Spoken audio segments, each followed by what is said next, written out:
Veg pakora বানানোর জন্য আমি এখানে কেটে নিয়েছি বাঁধাকপি আর বিনস।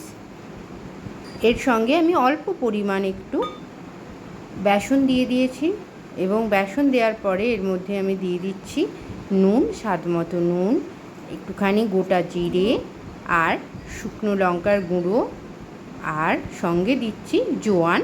জোয়ানটা হজমে উপকারিতা আছে, তাই সঙ্গে দিচ্ছি খাওয়ার সোডা আর দিচ্ছি বেশ কিছুটা ধনেপাতা ডাঁটা সমেতই কুচিয়ে দিলাম। এবারে এটাকে জল না দিয়ে ভালো করে মেখে নিচ্ছি।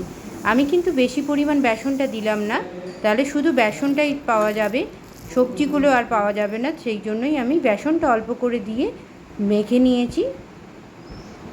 জলটা যতটা পরিমাণ কম দেওয়া যায়, জল না দিয়েই মাখলে নুন দেওয়ার পরে সবজি থেকে যে জলটা বেরোয় সেটা দিয়েই হয়ে যাবে। এবারে কড়াই তেল গরম করে ছোট ছোট করে ভেজে নিতে হবে। সুন্দর করে লাল লাল করে ভেজে নিলেই আমাদের ভেজ পকোড়া তৈরি হয়ে যাবে।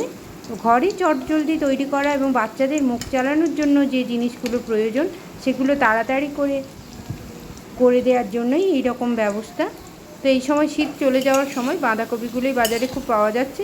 সেই বাঁধাকপির তরকারি করলে খুব একটা ভালো লাগে না, তাই এইভাবে ভেজ পকোড়া, এই দেখুন কতগুলো ভেজ পকোড়া তৈরি করে ফেললাম ওইটুকুন বাঁধাকপির সঙ্গে। তার সঙ্গে রেখেছি শসা আর সঙ্গে মুড়ি, ব্যাস আর কিছুই লাগবে না বাচ্চা